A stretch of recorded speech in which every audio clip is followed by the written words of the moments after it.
What's up, guys, and welcome back to my channel. Conor has once again stirred the combat sports world by calling out Floyd Mayweather, this time for a potential MMA matchup at the UFC White House. The call-out instantly grabbed attention, especially considering their long history and the unfulfilled promises that followed their massive boxing clash back in 2017. When Conor and Floyd met in the boxing ring years ago, Mayweather publicly claimed that they would eventually run things back under MMA rules. That rematch never materialized, and the idea slowly faded into the background. Now, Conor has decided to revive it. He took to social media and shared an old clip from one of their original press conferences, using it as fuel to challenge Floyd once again, but this time inside the cage. Conor specifically mentioned an MMA fight taking place at the White House, leaning into the recent buzz around the UFC hosting high-profile events in unique locations. He did not stop there either. Conor also brought Michael Chandler into the conversation, boldly claiming that he could defeat both men on the same night. The post was classic Conor, full of bravado, humor, and outrageous confidence. In his message, Conor tagged Dana White and Floyd Mayweather, saying that when Floyd is ready for the promised MMA bout, he will be waiting. He added that the White House would be a nice setting in the summer, before jokingly addressing Chandler and claiming he could fight both opponents in a single evening. Conor even went as far as saying Floyd in MMA would be easy and over in 10 seconds. While the post generated plenty of headlines and reactions, reality paints a very different picture. Conor has not competed in over 1,630 days, and getting him booked for a single fight has already proven difficult. The idea of him fighting twice in one night only adds to the absurdity. As things stand, there is no official announcement, no contract, and no confirmation that any of this will move beyond talk. And before we continue, make sure to leave a like on the video and subscribe to help support the channel. Moving on to another news, Jiri Prochazka has shared an update regarding the rumors surrounding a potential fight with Carlos Ulberg. Recently, speculation began circulating that the UFC could be looking to book a matchup between the two light heavyweights during the first half of 2026. While the idea gained traction online, nothing has been officially confirmed at this stage. Prochazka addressed the situation directly in a post on Instagram, aiming to clear up some of the misinformation spreading across social media. According to Jiri, talks are happening, but no agreement has been finalized. He made it clear that reports claiming the fight is already set are inaccurate and urged fans to rely only on official UFC announcements. In his message, Prochazka explained that timing is a major factor in his decision-making. He revealed that he is hoping to compete before the end of March, as April is an important personal milestone for him. That month, his partner is expected to give birth to their baby, and Jiri wants to be fully present for that moment. Because of this, he is not looking to schedule a fight beyond March at this time. Jiri also emphasized that his long-term focus has not changed. While negotiations continue and opponents are discussed, his ultimate goal remains a title fight. He made it clear that he is not simply looking for any matchup, but one that keeps him moving toward UFC gold. He ended his message by reminding fans to trust official sources rather than online rumors and speculation. Prochazka thanked supporters for their backing, wished everyone well, and encouraged them to stay strong. For now, the fight with Carlos Ulberg remains a possibility rather than a certainty, and until the UFC makes an official announcement, nothing is locked in. Moving on to another news, Paddy Pimblett was surprisingly submitted at the latest edition of King of the Mat. The event is hosted by Paddy's Gym, Next Generation MMA, and features a chaotic free-for-all format where grapplers continuously face each other until only one remains. If you tap out, you are immediately eliminated, and the last person standing is declared the winner. Paddy has built a reputation for dominating this tournament and usually looks completely in control whenever he competes. This time, however, things did not go his way. During one of the exchanges, Paddy was caught and forced to tap out to a calf slicer, marking a rare submission loss for him in this setting. The calf slicer is a brutal and uncommon submission that is almost never seen in high-level MMA. It is the same technique Charles Oliveira used to finish Eric Wisely back in 2012. Despite the result, this does nothing to change Paddy's momentum, but it was still a shocking moment for fans watching the tournament unfold. Moving on to another news, Daniel Cormier has opened up about where things stand between him and Jon Jones, and the comments are surprisingly calm considering their history, with Jon Jones and Daniel Cormier now leading opposing teams on the Russian reality show ALF Reality. The longtime rivals have been spending extended time together in Thailand while filming. According to Cormier, that shared environment has helped strip away much of the tension that once defined their relationship. Cormier explained that being around Jon Jones now feels very different compared to the past. He admitted that they had an extremely bad history, filled with bitterness, personal attacks, and real animosity. However, Cormier made it clear that chapter of his life is over.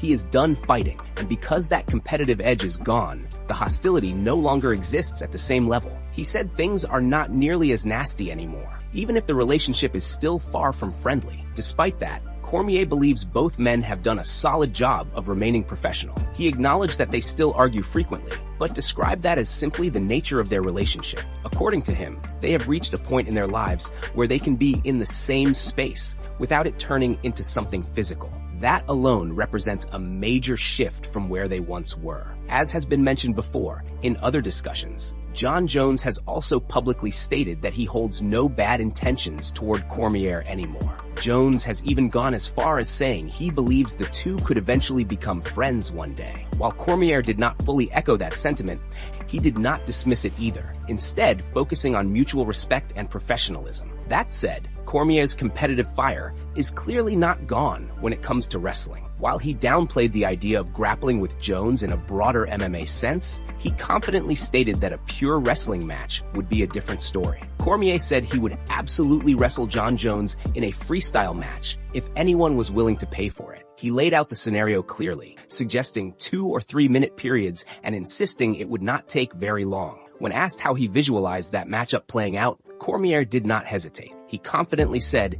it would be a wipeout. Even with the bitterness fading and respect growing, some rivalries never completely lose their edge, and this one still carries plenty of competitive pride beneath the surface. Moving on to another news, Michael Morales is suddenly no longer being viewed as undefeated, and it has sparked a massive debate across the MMA world. Heading into 2026, a lot of fans were backing Michael Morales to potentially earn the next title shot against Islam Makhachev, and honestly, the hype made sense. The UFC had an undefeated prospect who was 7-0 inside the promotion and previously listed as 19-0 across his professional MMA career. Everything seemed clean and straightforward until last night, when Topology quietly updated Morales' record. Out of nowhere, Morales was listed as 20-1 professionally. That immediately raised eyebrows because no one remembered him ever losing a fight. The explanation came soon after. Morales reportedly competed twice on an Ecuadorian reality TV show called Ultima Pelea when he was just 17 years old. According to Topology, those bouts were contested under professional MMA rules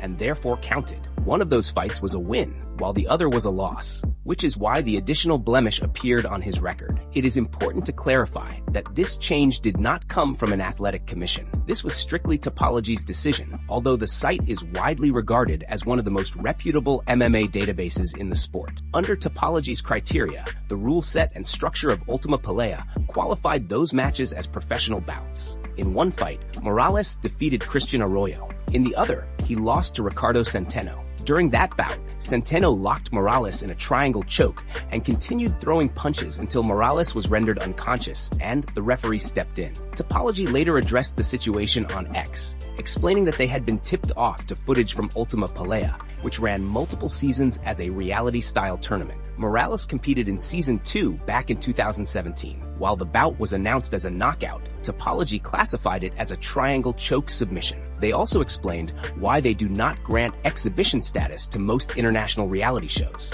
The Ultimate Fighter is considered an exhibition only because of how U.S. athletic commissions designated it. So what does this mean for Morales going forward? Practically nothing. Unless an official commission or the UFC recognizes those fights, his record will still be listed as 19-0 in most places. However, the situation escalated when Morales responded on Instagram with a furious post aimed directly at Topology. After backlash followed, Topology director Stephen Keller defended the decision, criticizing what he called record cultivation. Topology then released a longer statement, emphasizing that there is no single official record in MMA. Different databases make independent decisions. For topology's purposes, Morales is 21, while Sherdog, the UFC, ESPN, and others may choose differently. To complicate things further, the organizers of Ultima Pelea claimed the fights were exhibitions and accused those pushing the narrative of acting with ill intent. Adding even more confusion, Morales reportedly fought 4 times on the show, yet only 2 bouts were counted. Moving on to another news, Sean Strickland has officially squashed the beef with his longtime coach Eric Nicksick, putting an end to one of the more awkward coach-fighter fallouts in recent memory. After Sean Strickland's loss to Duplessis some time ago, tensions boiled over when Nicksick went on an interview and openly criticized Strickland's performance. He said Sean looked uninspired in the fight and even questioned whether his heart was still fully in MMA, comments that did not sit well with the former champion. Strickland quickly fired back, making it clear he was unhappy with those remarks and stating that Eric Nicksick would no longer be in his corner. At the time, it felt like a real split, especially considering how closely the two had worked together throughout Strickland's rise. Many fans assumed the partnership was done for good, with emotions clearly running high on both sides. However, things have taken a very different turn. Nicksick recently addressed the situation publicly and confirmed that the issues between them have now been resolved. He revealed that he will in fact be back in Sean Strickland's corner for his upcoming fight against Anthony Hernandez at UFC Houston in February. The confirmation came when Nicksick was directly asked whether he would be in the corner on February 21st in Houston, Texas, and his answer was simple and direct. Yes, sir, I'm there. Nicksick went on to explain that the entire situation ultimately came down to communication. He said they needed to be better with one another and acknowledged that emotions were high after the loss. About a week or two later, the two sat down and talked everything out. According to Nicksick, Strickland understood where he was coming from and the intent behind his comments. He emphasized that his criticism came from holding Strickland to a very high standard because he knows exactly what he is capable of inside the cage. Nicksick also made it clear that the foundation of their relationship is built on respect and care. He said that Strickland knows he loves him and genuinely wants the best for him. In the end, they handled it face to face, spoke it out like men, and cleared the air. With the drama now behind them, Sean Strickland will head into UFC Houston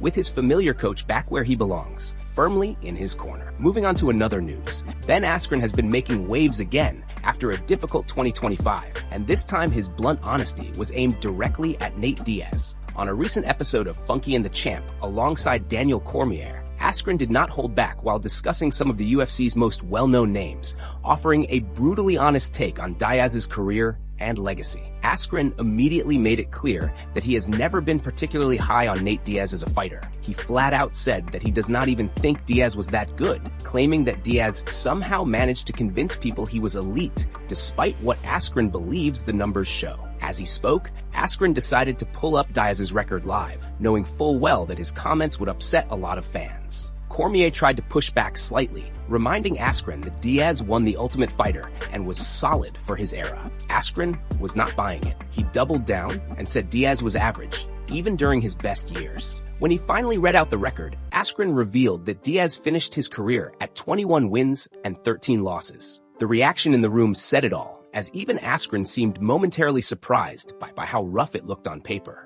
Askren then clarified that Diaz entered the UFC with a strong start, sitting at around 5-1, but once his full UFC run was examined, the record dropped to 16-12. For Askren, that statistic reinforced his belief that Diaz's reputation far outweighs his actual accomplishments inside the cage. He went on to say that Diaz's popularity came more from his personality than his performances. According to Askren, Diaz saying funny things, acting differently, and building a rebellious image played a massive role in how fans viewed him. Askren openly questioned how that personality connected so deeply with audiences, especially given the inconsistency of his results. As the rant wrapped up, Askren jokingly asked that the clip not be posted, half serious and half amused. He warned that the Diaz army is notoriously aggressive and quick to attack anyone who criticizes Nate Diaz. Even so, Askren stood by his comments, fully aware that backlash would likely follow. Moving on to another news, Daniel Cormier shared some interesting thoughts about a potential matchup between Islam